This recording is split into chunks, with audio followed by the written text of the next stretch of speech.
Hi, my name is Michelle. I'm 15 years old. What would you do if you woke up one day, opened your eyes, and realized that you can't see anything no more? I grew up with my parents in a house with a large garden and a swing.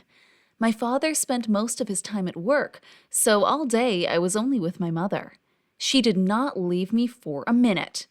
All corners of the furniture in our house were covered with special foam rubber, and the floor was covered with soft, fluffy carpets. And there was no question of playing in the garden. I spent much time looking out of the window at the swing in the yard. But Mom was categorical.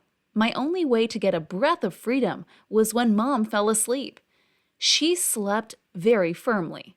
It seems to me that even a herd of elephants could not wake her. And in the future, it played a cruel joke with her. Once, on my 4th birthday, when both Mom and Dad were at home preparing gifts for me, I noticed that the front door was opened. That was my chance. So I just ran out into the street and immediately ran to the swing. It turned out that they were higher than I could reach, but I managed to climb on them. My feet did not touch the ground, but I swayed more and more. I imagined myself to be a bird and spread my arms like wings. That was a mistake. I fell and it darkened in my eyes. I remember this day in such details because it was the last day I could see. When I woke up, it was very dark. Later, my mother said that I asked her to turn on the light. She burst into tears and said that the light was already on, and I did not see anything because I was blind after the blow. I didn't understand what that meant. Mom said that I have a rare disease of the lens of the eye, heltetitis. It has not been studied much, and therefore no medicine exists for it. This is a congenital disease, but it intensified after a strong blow. Mom said that the eyes during this illness are very weak, and even the slightest draft or a drop in temperature can cause severe inflammation, and I can lose my sight forever. I was a child, and it scared me very much. But fortunately, according to the parents, this process can be taken under control. They bought a special blindfold, which was very tight to the eyes, and in such a way maintained the same temperature. Mom did not stop calming me down. She came up with fairy tales about blind princesses, in whom the handsome prince fell in love and everything was fine with them. I gradually got used to the new world. My parents made a room for me in our basement and equipped it with special sensors that responded to my voice. There was everything I needed, and even more.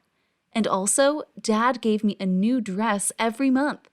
Although I did not see them, I felt the fabric, its texture, silk, velveteen, velvet, linen. That made me truly happy because I remained a girl who was pleased with attention and gifts. And also, I was pampered with the most delicious dishes, so over the years, I have become a real gourmet. If only I knew that it would not lead to anything good. And although all my whims were immediately fulfilled, no matter how I asked to go out, they did not listen to me. I begged, at least for half an hour. Just stay in nature, walk on the grass, and touch the flowers. It was my dream. But my parents over and over again said categorically no. If I were in the room above, not in the basement, I would try to escape. But here I had no chance. Moreover, the room was locked with 2 locks. I heard it by sound. I got older, but nothing changed. The same gourmet food, new dresses every month, studying in the format of audio lessons. I was sure that I was ready to go out because I wouldn't sit in this basement until the end of my life. I turned 14, and I felt that it was time to get out into the big world, at least beyond that bunker. When I once again started this conversation with my mother, she became angry and replied that it was too dangerous on the street for a blind young girl. I decided to act differently and began to prepare an escape plan. All I needed was a key, but Mom was too careful and never left it in the room when she was gone. Therefore, I persuaded my mother to stay with me. I said that for several days in a row I had bad dreams, and I want her to be near. Mom was touched by that, but I was ashamed to deceive her. But what would you do in my place? So, when my mother fell asleep, firmly as usual, I got out of bed without problems, without waking her, and began to look for keys. I managed to find a bunch of keys with a massive keychain. There were several keys, and among them, one stood out, one very small. I immediately understood what it was for. Mom was sleeping nearby. I heard her breathing. My hands were trembling, but I managed to unlock the blindfold, and I immediately covered my mouth with my hands so as not to cry out. Although the room was dark enough, but I saw a glow from a small rectangular screen on the bedside table near the bed, and along the walls there was a soft light. I didn't have time to look through the rest. Even from such a weak amount of light, I felt a strong pressure in my eyes. I quickly snapped the blindfold. Since that day, my life has been divided into before and after. The plan was born in my head very quickly. I only needed a few days. Within 3 days, I will remove the blindfold so that my eyes could slowly get used to the light, and then I'll take my whole bunch of keys from my mother and get out of the room onto the street. First of all, I would try to get to the hospital myself and find out what was wrong with me. Was that a miraculous healing, or had my parents deceived me for all of my life? If only I knew how everything would turn out in reality. In the first 3 days, everything really went according to the plan. Mom stayed with me at night, and I tried to get used to the weak light. There was no time left. I took the keychain, opened the door, and left the basement. I remembered well the location of everything in the house, and the heightened sense of space helped me quickly find the front door. I went outside, for the first time in 10 years. It was still dark, and it was just the beginning of the dawn. But the first rays of the sun literally burned my eyes. It was an incredible pain. My eyes began to water heavily. But inside, I rejoiced. It was an amazing moment. I went out of the gate without obstacles. The car drove. I saw a man, a middle-aged man in a bright red cap. This was the first real person after my parents that I saw in my life. I asked to be taken to the hospital. He took out a rectangular thing. There must be a phone that my mother told me about, and then dictated the address into it. I don't know how it happened, but I told him everything about childhood, a stupid swing, a blindfold, and my diagnosis, hepatitis. The man picked up the phone again. He said that he was connected to the internet, and with its help you can find out anything. He asked me to spell my diagnosis, and then he said that such a disease does not exist. A police car arrived very soon. A tall man in the uniform asked my name and asked where I live. I started to cry. I could not return home right now. Another woman arrived, as I later found out, a psychologist, because I was a minor. We went to the police station. I could not even imagine what was waiting for me.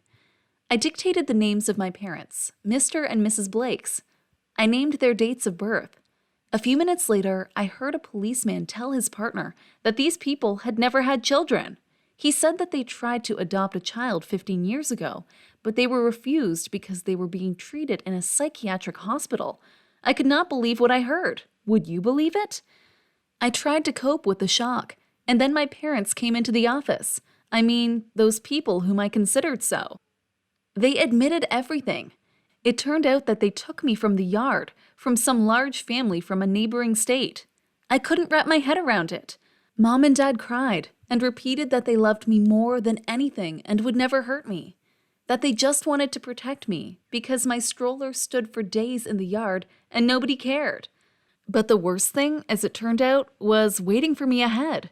A few days later, I was taken to my real parents. It would be better if that did not happen. My family was a couple of alcoholics who had 4 sons.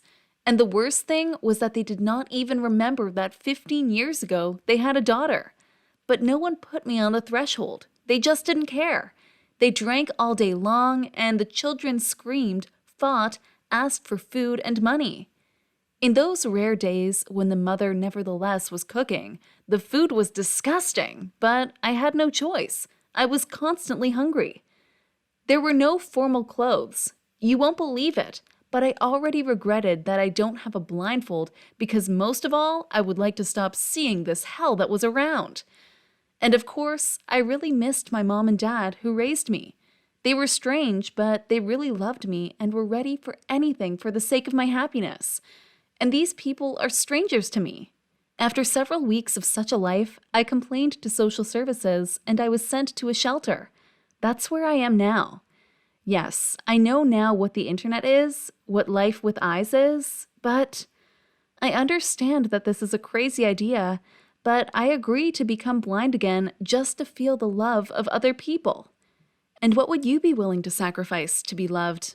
Write in the comments, and in the meantime, click like and subscribe to the channel.